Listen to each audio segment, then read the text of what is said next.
చాలామంది పేషెంట్స్ ఏంటంటే sex life బాగుండాలని కొన్ని ఇంజెక్షన్స్ తీసుకుంటుంటారు.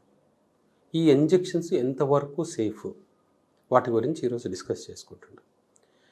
ఈ ఇంజెక్షన్స్లో 2 రకాల ఇంజెక్షన్స్ ఉన్నాయి. ఒకటి డైరెక్ట్ టెస్టోస్టెరాన్ ఇంజెక్షన్స్. చాలామంది సెక్సాలజిస్టులు, తర్వాత కొంతమంది ఫిజిషియన్స్ ఊర్లో ఎరెక్షన్ ప్రాబ్లం ఉంది అనగానే డైరెక్ట్గా టెస్టోస్టెరాన్ ఇంజెక్షన్స్ ఇస్తారు.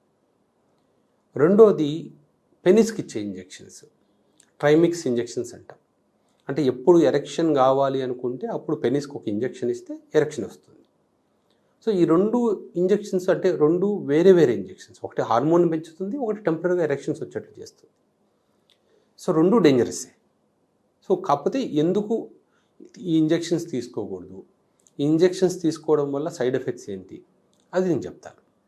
ఇప్పుడు ఈ ఫస్ట్ ఇంజెక్షన్ ఏదైతే హార్మోన్ ఇంజెక్షన్ ఉంటుందో, టెస్టోస్టెరాన్ ఇంజెక్షన్లో, మనం ఎప్పుడైతే టెస్టోస్టెరాన్ ఇంజెక్షన్ తీసుకుంటామో అది ఏం చేస్తుంది, బాడీలో తక్కువ ఉన్న హార్మోన్ని పెంచుతుంది.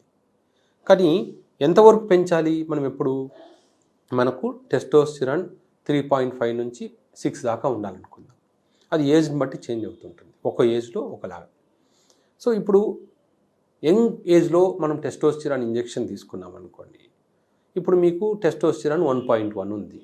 సో టెస్టోస్టెరాన్ తీసుకున్నప్పుడు ఎప్పుడైతే అది 4 దాకా వెళ్ళింది అనుకోండి, ఓకే, మళ్ళీ తగ్గచ్చు, ఆ 4లో ఉన్నంత వరకు సేఫ్. కానీ ఈ ఇంజెక్షన్స్ ఎప్పుడు కూడా ఏంటంటే ఒకటేసారి టెస్టోస్టెరాన్ని చాలా పైకి 7, 8, 9 అలా ఇంక్రీజ్ చేస్తాయి. కొన్నిసార్లు డోస్ కొంతమంది ఏం చేస్తారు, వీక్లీ వన్స్ ఒక ఇంజెక్షన్ వేసుకోండి అని చెప్తారు.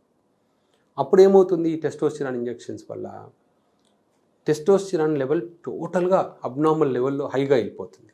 అప్పుడు బ్రెయిన్కి నెగిటివ్ సిగ్నల్స్ వెళ్తాయి, బాడీలో టెస్టోస్టెరాన్ చాలా ఎక్కువ ఉంది, సో నువ్వు ప్రొడక్షన్ ఆపేసే అని సిగ్నల్స్ వెళ్తాయి.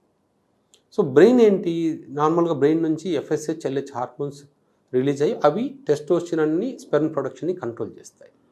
సో బ్రెయిన్ ఏం చేస్తుంది, ఈ 2 హార్మోన్స్ని ఆపేస్తుంది.